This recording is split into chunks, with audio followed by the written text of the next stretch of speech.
मनोज जी, प्रियंका गांधी के रायबरेली से चुनाव लड़ने की संभावना जताई जा रही है। कांग्रेस के सूत्र दावा कर रहे हैं कि वो यहीं से चुनाव लड़े, तो किस नज़रिए से देखते हैं आप?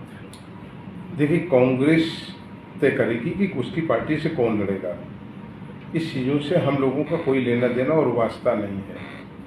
कांग्रेस तय करे उसका कौन प्रत्याशी आएगा नहीं आएगा, लेकिन बड़े दुर्भाग्य की बात है कि जिस पार्टी के प्रत्याशी के कयास की आप लगाने की बात कर रहे हैं, पिछले कई दशक से 5-6 दशक से उसी पार्टी की प्रत्याशी को रायबरेली की जनता ने जिताने का काम किया।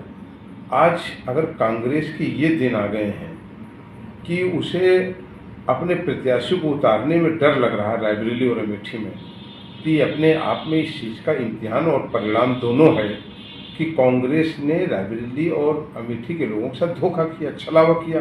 यदि उन्होंने जनता का काम किया होता तो आज ये कयास का शब्द का इस्तेमाल आपको न करना पड़ता।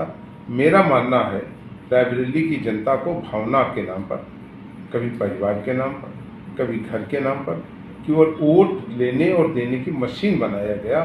और मैं समझता हूँ रायबरेली की जनता आज वो तैयार बैठी है एक नए परिवर्तन के लिए, वो परिवर्तन जो उसने 1977 में भी करके दिखाया था।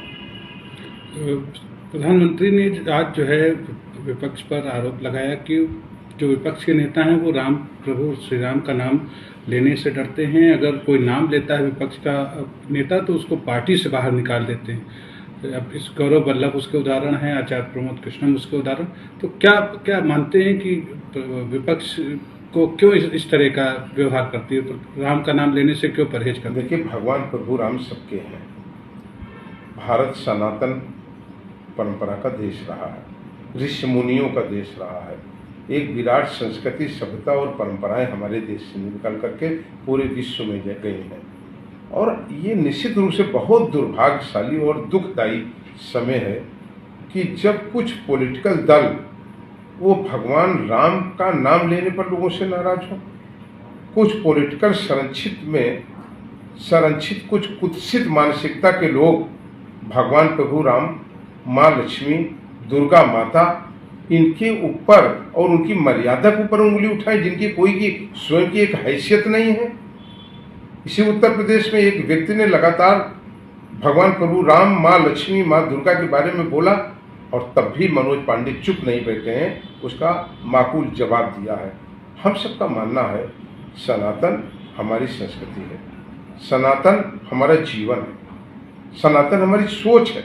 और इसी सनातन के बहाने और इसी के सहारे हम आज गरीब, कमजोर, दलित, पिछड़े उन तमाम भाइयों को मदद कर पा रहे हैं, उनके साथ खड़े हो पा रहे हैं, उनके न्याय की बात कर रहे हैं। और फिर विपक्ष और पक्ष का सवाल नहीं है।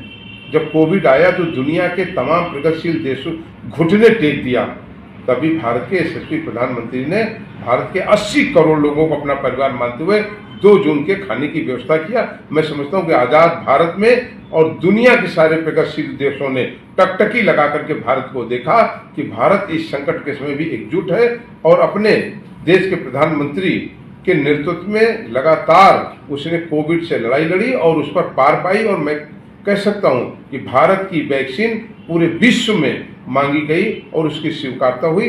इससे ज्यादा बड़ा और कोई उदाहरण नहीं हो सकता इस देश में।